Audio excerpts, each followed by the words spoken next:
All right, I'm here with Laura Shears. She is our FACS teacher, and we're going to go over her GVCs and learning targets that she's established within the CSIP. And she is a singleton teacher, so for her, it can be a struggle to find that collaboration time and also be able to come up with what she needs in the classroom. But she is amazing at it, so we're going to find out. First of all, how did you determine your GVCs and learning targets? Well, first of all, I always stick to my standards. I need to know what is it the student should be learning, and where I find that is the state guidelines, the state standards. So when I determine my GVCs, I go back to the state standards and I quickly review them. I mean, they're kind of like my Bible a little bit. You know, Yeah. I need to know what is it that they need to know. And that way I don't get wrapped up in the fluff stuff that sometimes becomes prevalent in education. Yeah. I want to know what needs to happen and what's the fastest, quickest, best way to get there. So I always refer to my standards when determining my GVCs. Okay. So once you did establish those, you looked at your standards, established your GVCs and learning targets. How did you communicate that with parents and students? First of all, I have them listed on my board every day. And at the beginning of every lesson, I indicate to them, I say, all right, guys, this is what we're going to be learning today. Here's the tasks that need to be accomplished, and here's why. I think if students know, why do I need to know this? Why do I need to learn it?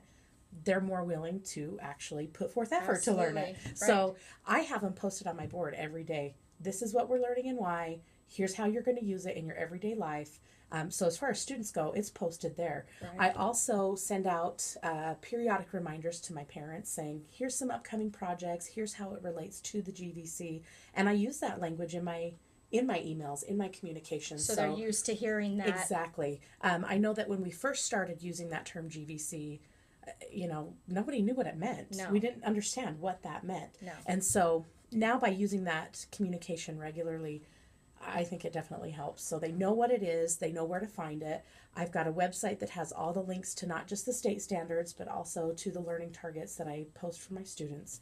So I think hopefully it's communicated well, because Yeah. I feel like I want them to know what it is. And again, it goes back to that why. Why do I need to know this? And that's just one more component that helps them learn. Absolutely.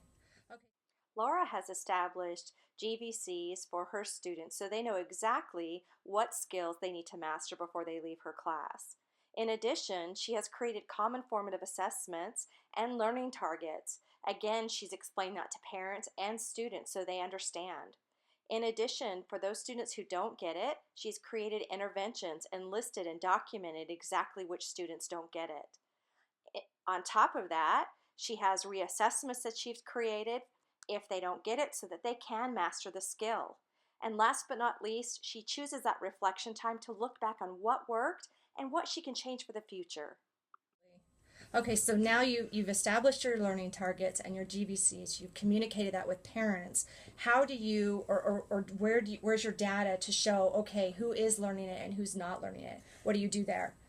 My first stop is Power School. Okay. I mean, all of the assignments, all of the projects, all of the grades directly reflect to my GVC.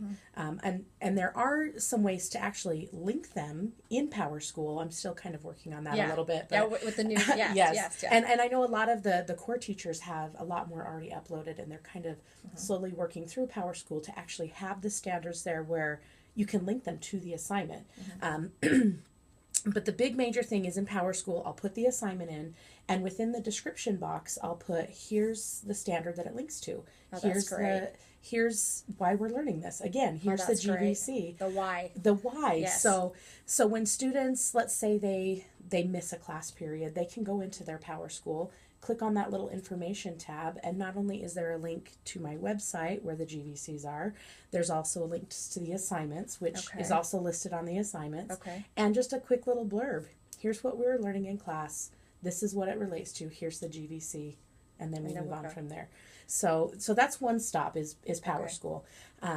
For some of my classes, I also, let's say we take an assessment, a big end of level or end of unit test or assessment. Okay. At the end of the assessment, I have them fill out a survey, a Google Docs survey. Oh. And I ask them questions. The first question I ask them is, what score did you get on the test? And I have it broken into 3 categories. So it's 70, like 0 to 69%. Okay. And then it goes 70 to 80%, and Okay. then 80% or above. Okay. So based on their score, it will take them to a specific set of questions that I want them to answer. So if they got above 80, they'd click on that and it takes them right, okay, good job, you're done. Okay. Because 80% in Shows my mind proficiency. shows mastery, shows Okay. proficiency. Okay. If they got between 70 and 79, they have the option to either say, I'm satisfied with my score, or I would like to improve my score. How can I do that? And it will take them to another set of questions that says, how long did you study? Did you finish your notes? Is your study guide done? Okay. What can your teacher do to help you better learn? What can you do to put forth more effort? That kind of thing. Right. So it really kind of makes them reflect, what can I do to learn and master this content? But it Okay. also gives me immediate feedback. Who's struggling? Who needs help? Who wants help? Right. And that's another thing, sometimes we get caught up in the, 70% is passing. Right. But is that truly proficient? Is that Right. really showing? Do they know the content? Right. So that's one method I found, is just a quick feedback that tells me, did they master the content? Right. And go ahead. Well, I was just going to ask you, what do you do? You have those kids that maybe are below that 70. What do you do for those students?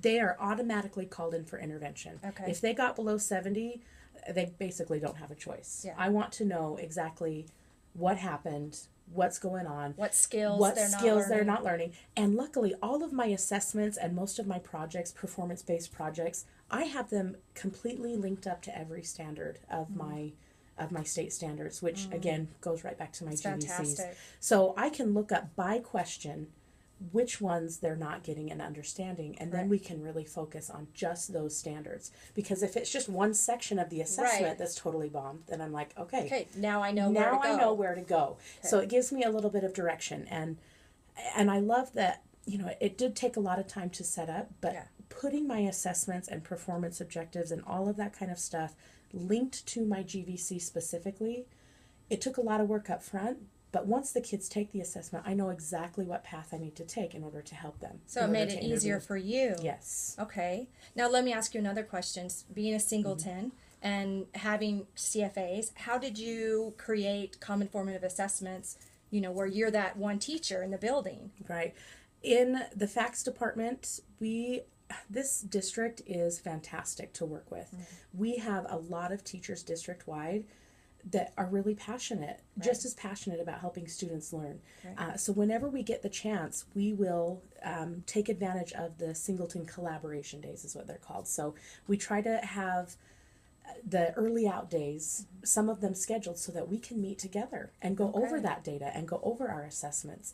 But because we are kind of spread far wide, we utilize email like crazy. Right, So right. just recently there was we took a test on carbohydrates and foods, and one of the teachers was like, my kids bombed it. They completely bombed. I don't know what's going on. Here's my data. Look at my data and tell me this and this and this. What you're seeing. Yeah, and she's like, give me some teaching strategies. Can I come observe that's someone? fantastic. So we are really into the PLC model, and we have been for quite a few years. So I feel like our collaboration, as far as district-wide, is very, very strong, because where else are we going to get it Yeah, if not from each exactly. other? So Exactly. that's really, really where we go, is Okay. district-wide. So Okay, well, the final question then would be, as a media coordinator, and you and I have talked and collaborated on a couple of things, ordered some mini iPads for your Kahoot Right. games and things like that, but wanted to know if there's anything we can do to support you in your process through your CSIP and your GVCs and your learning targets with your students. well, even something as simple as this, like just asking questions and clarifying and different things. I have really appreciated how much support the Media Center has given us. Like you say, ordering us supplies that we can use in class to help with those assessments, and coming down, being willing to judge competitions or look over grading rubrics and different Food things. truck. Yes, I love it. Your I food love truck. it. So, Yes. so just simple things like just knowing that you are a support and a help at the school is just tremendous. It's just fantastic. Well, thank you, Ms. Shears, for sharing Thank your you. information with us. Yeah.